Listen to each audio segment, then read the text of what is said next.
اگر قرآن کی کوئی آیت سمجھ نہ آئے اور اس کے دو شکل ہو تو کیا ایسی حالت میں اللہ عالم کہنا کفر نہیں ہے؟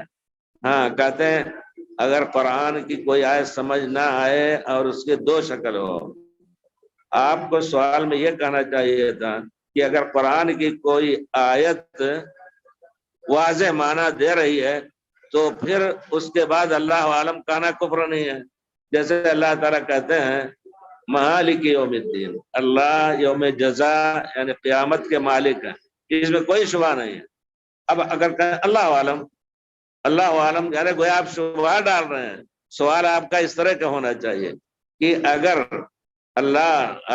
کوئی ایسی آیت ہے جو سمجھ میں نہ آئے، سمجھ میں نہ آئے کا معنی ہے پھر کہتے ہیں اس کی دو شکل ہو سکتے، دو معنی ہو سکتے۔ آپ پہلے یہ کہیں تو کیا اگر دو معنی میں سے ایک معنی متعین ہے، دوسرا معنی نہ قرآن سے اس کی تائید ہوتی ہے نہ حدیث سے، تو پھر وہاں شبہ کر کے اللہ عالم کہنا یہ کفر کی بات ہے۔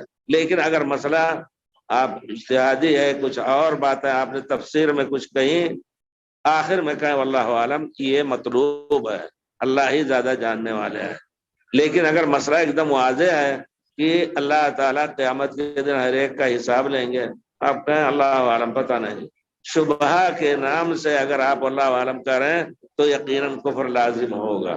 اور اگر ایسے مسائل ہیں جس میں یقینی نہیں ہے، کوئی آدمی بحث کر رہا ہے لمبی چوڑی کسی مسئلے میں، تو اس پہ آخر میں کہے واللہ عالم۔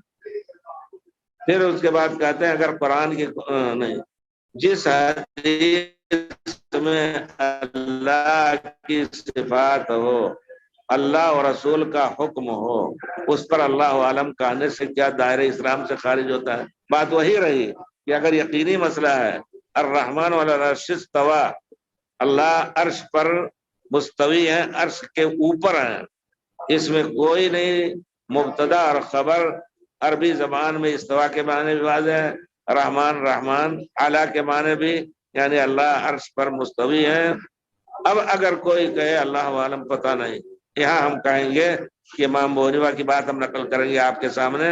امام صاحب کہتے ہیں وہ شخص کافر ہے۔ اللہ عالم شبہ سے نہ کہیے، لیکن یہ کہ اللہ عالم اپنی کیفیت کے بارے میں کیسے اللہ بیٹھے ہیں، آپ کہیں گے پالتی مار کے بیٹھے ہیں، پیر لٹکا کر کے یا ٹیک لگا کر کے، ان میں داخل ہونا کفر ہے۔ کیونکہ اللہ تعالیٰ نے جس چیز کی اپنے بارے میں حکم دی وہ غیب کی بات ہے، یؤمنون بالغیب، اور ہم یقینی طور پہ ایمان لائیں گے اللہ تعالیٰ عرش پر ہیں۔ کس حالت میں؟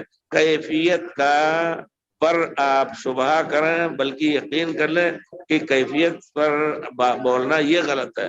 اب اگر کہیں کہ اللہ تعالیٰ پالتی مار کے بیٹھے ہیں، اللہ عالم، نہیں، غلط ہے، پورے طور پر غلط ہے، اس میں بولنے کا حق ہی نہیں ہے اللہ کی ذات میں، کیونکہ اللہ نے جو چیز آپ اپنی صفت کے بارے میں تھی واضح طور پر بتا دیا۔